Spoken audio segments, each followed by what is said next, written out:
السلام علیکم ورحمۃ اللہ وبرکاتہ۔ سامعین کرام، آج ہمیں ایک ایسی خبر ملی جس کی وجہ سے آج ہمیں بہت دکھ ہوا۔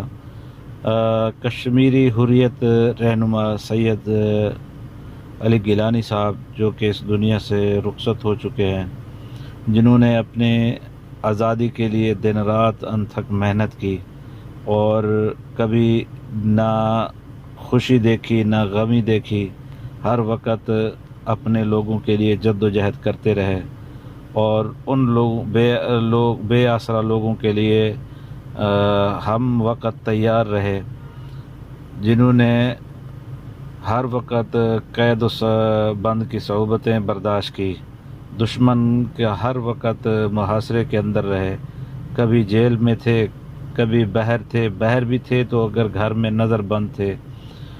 خوشی کیا ہوتی ہے ان کو پتہ نہیں تھا، غم ہر وقت اپنے لوگوں کی فلاح اور آبادی کا۔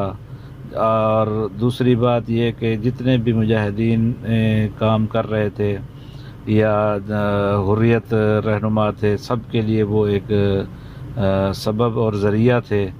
تو ہمیں بہت دکھ ہوا کہ وہ اس حالت کے اندر دنیا سے گئے۔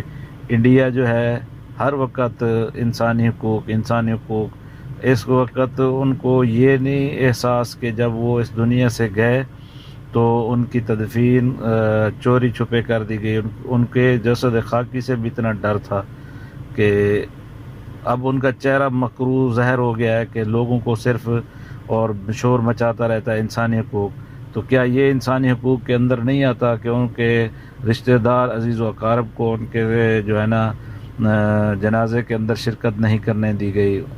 تو یہ حالت ہے کفر کی۔